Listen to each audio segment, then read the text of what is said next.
This is another favourite book from when I was a child. It's called Lollopy, and it's about a toy rabbit that gets lost.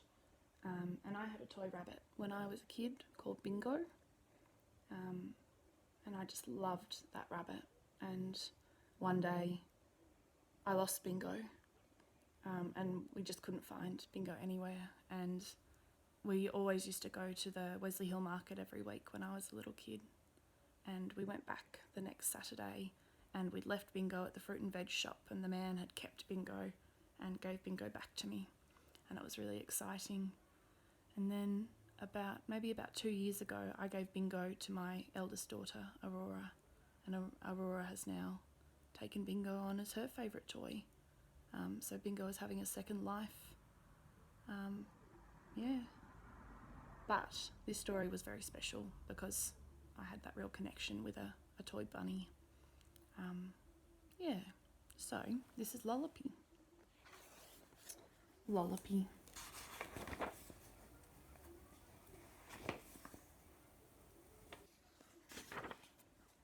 It was bluebell time in the wood.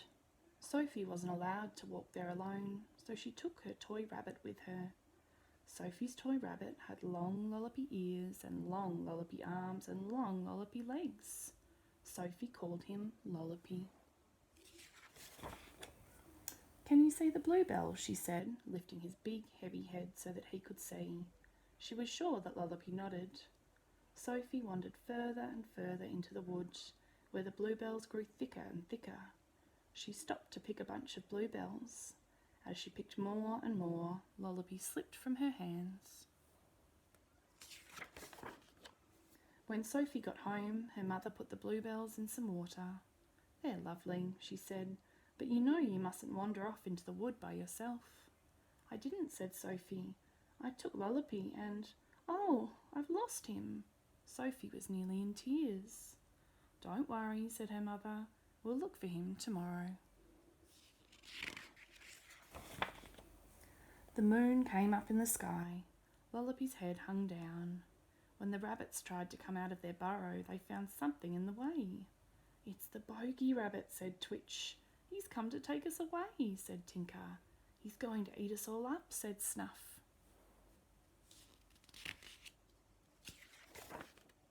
"Nonsense," said their mother, and she nudged her way past. Lollopy slumped over on his side. All the rabbits came out to look. "What is it?" asked Snuff. "Is it alive?" asked Twitch. Mother Rabbit lifted Lollopy's ears so that she could see into his eyes. Sophie understood his eyes. So did Mother Rabbit. "He's Lollopy," she said, "and he's lost." "We'll look after him," said her children. "He can join in our games." But when they tried to play hide and seek with him, Lollopy just lolloped in a heap. And when they played rough and tumble, he lolled about any old how. Even when they teased him, Lollopy took no notice. They decided he was no fun at all. "I know what would make him jump," said Tinker. The others looked at him wide-eyed. "Not the bogey rabbit," said Twitch. "We wouldn't dare," whispered Snuff. But they knew they were going to try. While their mother was dozing, they carried Lollopy into the wood. Further and further they went, into the deepest, darkest middle, where the big bad bogey rabbit lurked. There was silence and stillness all around. "What does he look like?" asked Twitch. "How will we know if it's him?" said Snuff. All of them shivered with fear.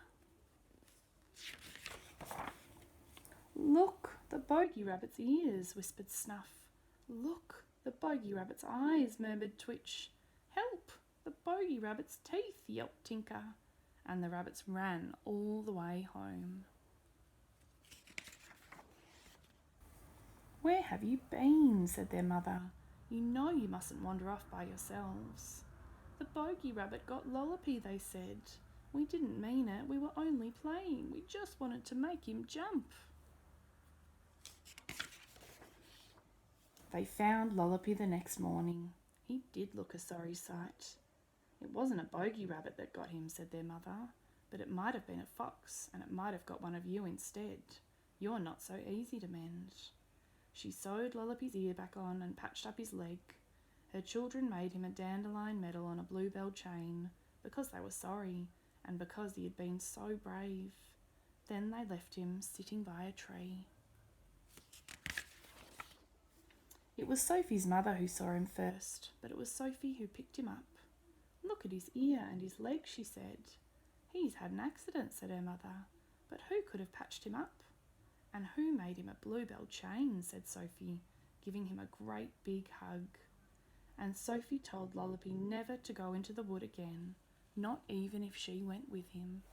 You can see the rabbits peeping out over here.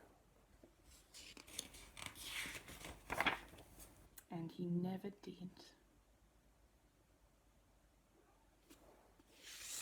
That's the end of Lollopy.